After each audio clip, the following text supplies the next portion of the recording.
बाग massacre की कहानी आप सब लोगों ने सुनी हुई है, लेकिन उस कहानी का एक अलग डायमेंशन भी है जो आप लोगों ने आज तक सुना नहीं होगा, जो आज मैं आपको सुनाने जा रहा हूँ। दोस्तों, एक शेर है जो आपने सुना होगा, हमें तो अपनों ने लूटा, गैरों में कहाँ दम था, मेरी किश्ती डूबी थी वहाँ जहाँ पानी कम था। दोस्तों, दरअसल ये शेर जो है ये बिल्कुल मेल खाता है, जलियांवाला बाग मैसेकर जो है उसके साथ बिल्कुल मेल खाता है। और कैसे, चलिए मैं आपको बता देता हूँ। दोस्तों, ये दिन था 13 अप्रैल, इतवार का दिन था, बैसाखी थी 1919। पंजाब में जो अमृतसर में जो गोल्डन टेम्पल है उससे कुछ ही मीटर दूर एक बाग है जिसे जलियांवाला बाग कहा जाता है। दोस्तों, उसमें लोग जमा हो गए थे, हर किसी तबके के, चाहे मुसलमान हो, चाहे सिख हो, चाहे हिंदू हो, सब लोग जमा हो गए थे प्रोटेस्ट करने के लिए ब्रिटिश हुकूमत के खिलाफ। और किन चीज़ों के खिलाफ? 2 चीज़ों के खिलाफ लोग प्रोटेस्ट करना चाहते थे, प्रोटेस्ट वो भी पीसफुल।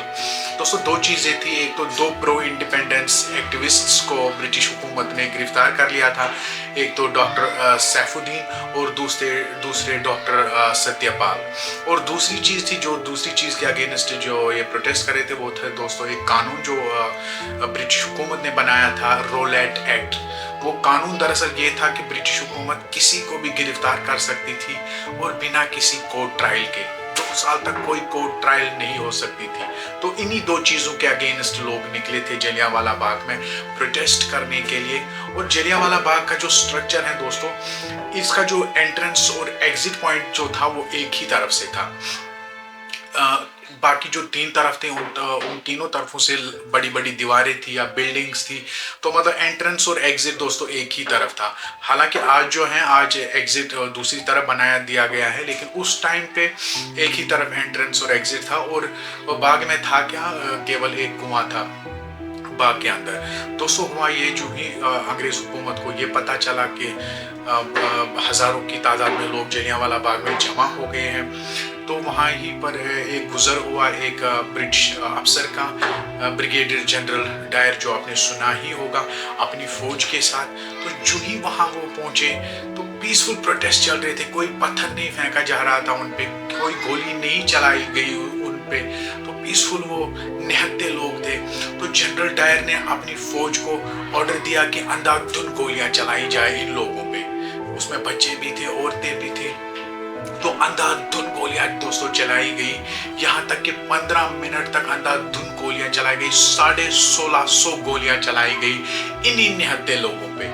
और उनमें से कुछ 100 लोग जो हैं जान बचाने के लिए कुएं में भी कूद गए।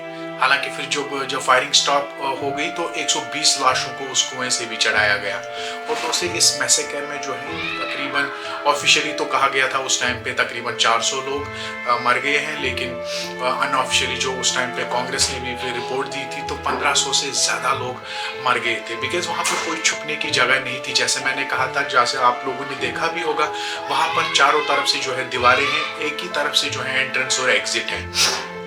और दोस्तों, अब कहानी में जो मोड़ जो मैं आपको बताने वाला हूँ, जनरल डायर जो थे, ब्रिटिशर जो थे, उन्होंने केवल ऑर्डर दिया था गोलियां चलाने का, लेकिन ट्रिगर दबाया किसने? उनके जो फौजी जो दोस्तों थे, 95% दोस्तों उसमें से इंडियंस ही थे, भारतीय लोग ही थे, जिन्होंने वो 1650 गोलियां जो चलाई अपने ही भाई बहनों पे, अपने ही बच्चों पे। हालांकि अगर वो चाहते, विरोध करते, तो वो जलियांवाला बाग मैसेकर नहीं हो सकता था, लेकिन उन्होंने तरजीह दी अपनी नौकरी को। उन लोगों ने अपनी नौकरी बचाने के लिए उन 1500 लोगों की जान ले ली। और दोस्तों, ये चीज मैं दावे के साथ कह सकता हूँ, अगर आप और मैं भी जनरल डायर के साथ उस टाइम पे वहां होते, उसकी फौज में वहां होते, तो आप और मैं भी वैसा ही करते जैसे उन लोगों ने गोलियां चलाई अपने ही भाई बहनों पे। और इसका जीता जागता सबूत दोस्तों ये है कि हम लोग आज तक भी नहीं बदले हैं। ऐसा इसलिए दोस्तों, अगर आप देखिए, जो हम लोगों में से जो कारोबारी हैं, उन्होंने जनरल डायर के साथ जो फौजी थे उन्होंने डायरेक्टली ही अपने भाई बहनों को मारा। लेकिन हम क्या करें, हम भी वही करें लेकिन इनडायरेक्टली मार रहे हैं। अगर हम कारोबारी हैं तो मिलावट करते खाने पीने की चीज़ों में, तो इनडायरेक्टली हम मार ही रहे हैं अपने भाई बहनों को, बच्चों को। अगर हम में से कोई डॉक्टर हैं तो डॉक्टर साहब को अगर कहीं पर 10 रुपए की दवाई से अगर उसको लगता है कि कोई ठीक हो सकता है, लेकिन डॉक्टर साहब क्या है वो 1000 रुपए की दवाई लिखते हैं, गरीब की जो है कमर तोड़ देते हैं। बिकॉज जो वो मेडिसिन कंपनीज हैं उनसे उनको बड़ी रकम जो मिली हुई होती है तो वो 1000 रुपए की लिख लेते हैं, जबकि उनको पता होता है 10 रुपए की दवा से भी ठीक हो सकते हैं। लेकिन नहीं, उनको इनडायरेक्टली जो है अपने ही भाई बहनों को मार डालना है। अगर कोई इंजीनियर साहब है, इंजीनियर साहब ठेकेदार से मोटी रकम लेके कंप्रोमाइज करते हैं, चाहे स्कूल की बिल्डिंग हो, चाहे ब्रिज हो, चाहे सड़कें हो। और अगर कोई मेडिसिन कंपनी वाला हो तो वो दवाइयों में जो है मिलावट करता है। तो ये सब कुछ दोस्तों जो है हम इनडायरेक्टली मार रहे हैं अपने ही भाई बहनों को। हम आज भी नहीं बदले हैं, लेकिन जनरल डायर की जो फौज थी, जो इंडियंस थे उसमें, उन्होंने डायरेक्टली मार दिया अपने। तो दोस्तों गर्ज ये है, हम आज भी नहीं बदले हैं। और अगर आप ये चाहते हैं कि हम लोगों पे भी 50 या 100 साल के बाद ऐसा ही वीडियो बनाया जाए, अगर आप इससे बचना चाहते हैं तो दोस्तों हमें परहेज करना पड़ेगा, हमें सुधरना पड़ेगा।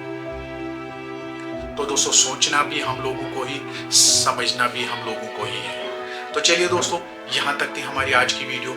आपको ये वीडियो कैसा लगा कमेंट्स में अपनी राय का इजहार जरूर कीजिएगा। चलिए मिलते हैं नेक्स्ट वीडियो में, तब तक के लिए टेक केयर, गॉड ब्लेस।